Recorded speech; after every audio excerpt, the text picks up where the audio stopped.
something to get your teeth into video blog again. Just thought I'd clarify something at the beginning. A parent came up to me yesterday and said that their kid who's doing the children's manual and said to them, "Mum, you don't actually eat the Bible, do we?" And just to confirm, the whole idea of something to get your teeth into isn't that over the 6-week period we literally eat our Bibles, but that we metaphorically get our teeth into it and enjoy. So hopefully you're not watching this kind of with a mouthful of Bible, regretting taking those bites. I do hope you're really enjoying it. We're into our 3rd week now. Yesterday morning at the 9 o'clock Richard preached on worship, and the children kind of referred to it in the 11 o'clock at our family service, and we had our first reading from Numbers today. And I just really wanted to point out actually something that you might be noticing already, that these themes end up really linking to one another. For example, we started with the theme of covenant, this idea that God makes an agreement with us, that throughout history there's been different covenants, but that we're now covered by the new covenant. And the new covenant, one of the promises of the new covenant is that God will be with us, that God will live in us, that the law will be written on our hearts, and this idea that we become the temple, the place where God lives. And that's a big element of the new covenant. And that leads us on to the fact that God is with us, that God is in us, and God's presence. We talk about God's presence, which was our second theme. And then out of that response to presence, we find this third theme of worship, that when we enter into that presence, when we enter into that relationship, that covenant with God, and we experience His presence, then our response to that is worship. And yeah, this in this blog, I just want to think about what worship is. What is worship? And I'm sure you've spoken about it before, and quite often when we speak about worship, we talk about the song and stuff, but then we say actually it's worship's much more than song. And the word that came instantly into my mind was the word lifestyle. That worship is about our lifestyle and how we live our life, how we go about our life. And we're going to look at that a little bit later, but we'll look at first of all the Numbers passage from today, Numbers chapter 29. And there's a lot going on in this passage, a lot of sacrifices, at least a lot of animals being killed and slaughtered, and these kind of themes that are in the Old Testament. When we pick up on sacrifices and bulls being killed and goats being killed and grain being offered and all these different elements of sacrifice, it can end up getting kind of, I think, one or two things. It can end up getting, one, confusing because we don't really get the context of it, and two, it can also get boring because we don't understand the context, because we don't quite understand what's going on. We end up disconnecting and getting a bit bored. And so maybe in the past, when you've read books like Leviticus and you've read books like Numbers, you find yourself just switching off. And I know that's true for me.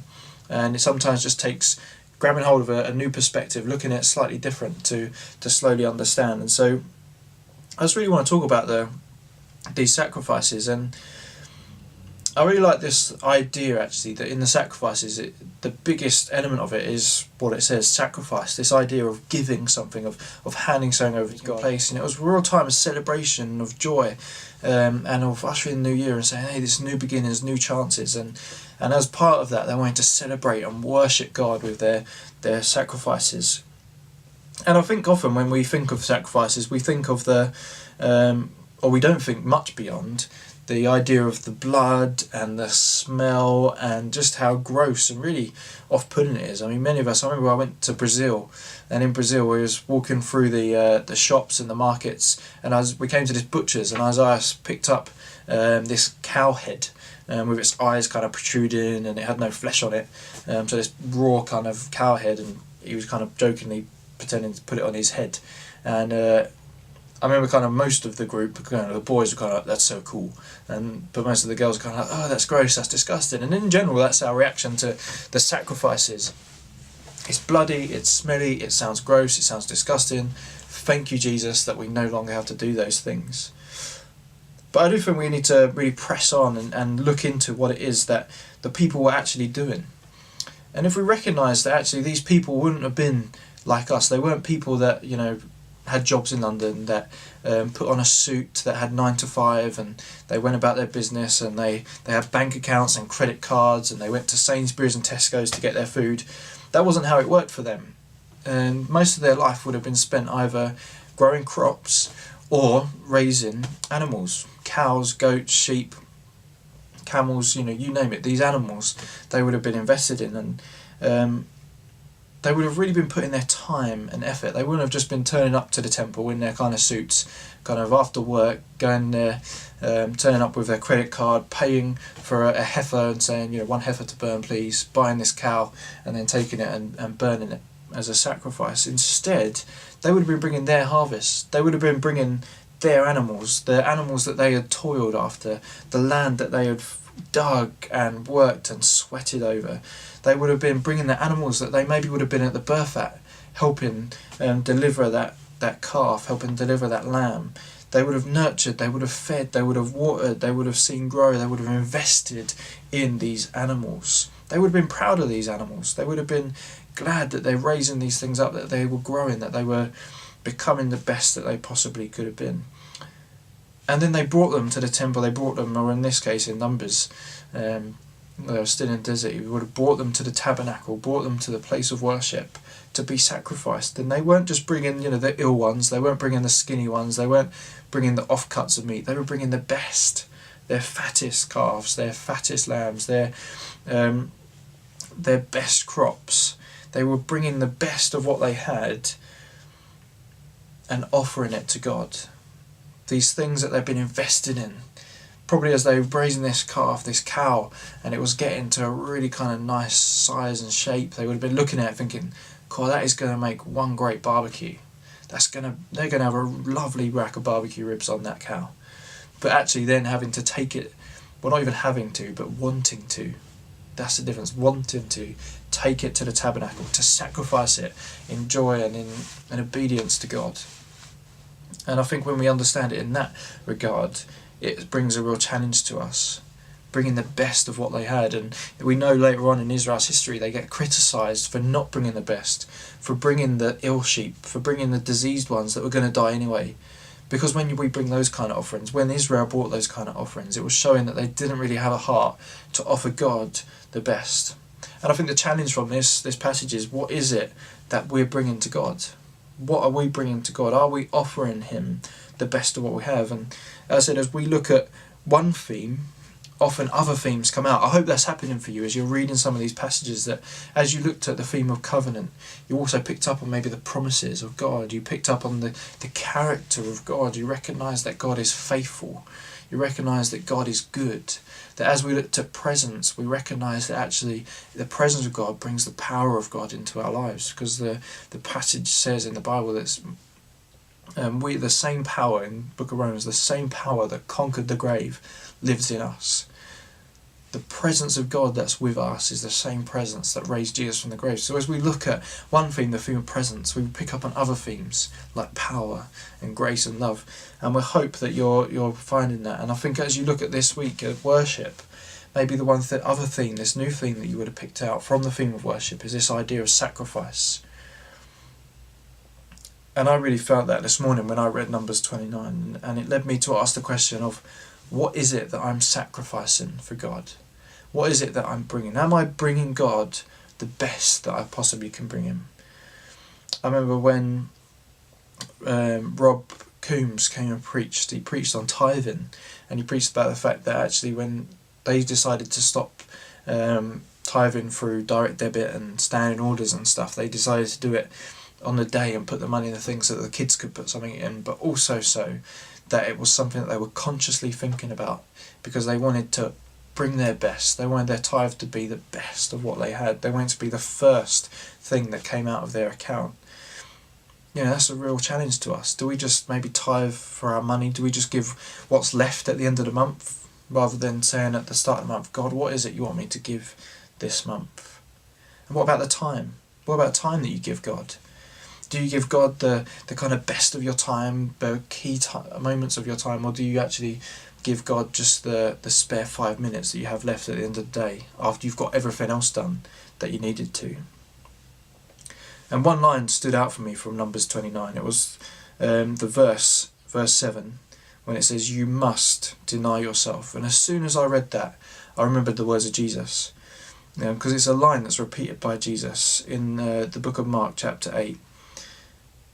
And it says this, then he called the crowd to him along with the disciples and said, whoever wants to be my disciple must deny themselves and take up their cross and follow me. You know, as I said above, as I said earlier, worship for me is about lifestyle. And lifestyle means a manner of living that reflects the person's values and morals.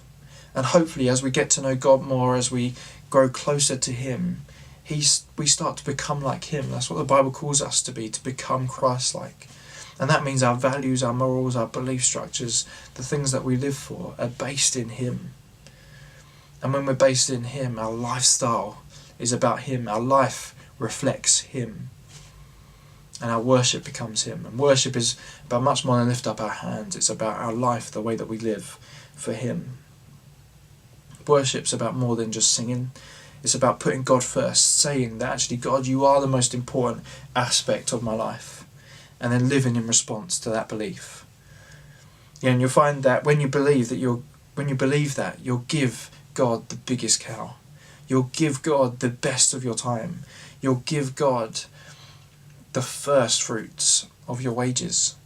You'll give God the best that you possibly can. That's what worship is, giving God the best out of response of our life with Him. And you know, I believe that when we truly find rest in His presence, when we truly grasp the truth and wonder of His covenant, His promises to us, that He will be with us always, that we are forgiven, that we are set free, and when we rest truly in those promises, when we experience those things of God, that our response will be worship, and not just in a lifting up our hands and singing, but in our lifestyle of saying, God, I want my life to honour you. I want my lifestyle to reflect you, to show you in everything that I do, to give you the best of everything that I do. And it won't be a chore, but it'll be great joy. You know, when I think of worship, I also think of celebration. I think of joy. That's something that came out in this chapter 29 for me of Numbers. This essence of celebration, of this feast that was going on, that was happening, this party that was happening, this celebration that the people of Israel were partaking in. Because I believe our true fulfillment is found in worship to God. And that isn't so much in the lifting up of our hands, but it's more in the laying down of our lives, denying ourselves and letting God become more, handing it all over to Him, giving Him the best. Because when we're saying, you know, for those Israelites handing over their best cow, their best crop, it was saying, you know what, I'm not first. I'm not going to eat these things. You know, they're not for me. I'm going to give God the best. I'm going to put God first, not myself. That's the challenge of worship this week. To say, God, I'm going to put you first, higher and above all the other priorities of my life. You're going to be number one. I'm going to deny myself. And an element that I loved yesterday from the kids in the family service was that they said the order in which we do it, and they said we're going to care for other people, we're going to look out for other people, we're going to be kind to our mums, we're going to help them out, and we're going to put ourselves last. What a great teaching that we're giving our kids. In worldly terms, that's not great teaching, that's bad teaching. We should be telling our kids to go out and get stuff for themselves and win and become first and become the best. But actually Jesus calls us to deny ourselves, to become last, and give God our best, give God our first. So let me encourage you this week. What are you bringing to God? What are you sacrificing for God? It's a really hard challenge, but I challenge you maybe to write down in your journals, what is it that you're sacrificing for God? And if you're struggling to think of something, then maybe make a commitment here and now to say, God, I'm going to sacrifice this for you. I'm going to give you this. This is the best of what I've got. So God, I'm going to give it to you. God, this gift, this talent I have, it's the best that I have. I'm going to honour you with it. Worship. It's about lifestyle. Bro, carry on getting your teeth into it. I hope I've maybe challenged you a bit on this video blog and just encourage you to keep on reading and seeing that challenge of worship, of lifestyle that takes place through the rest of the scriptures for this week. God bless you.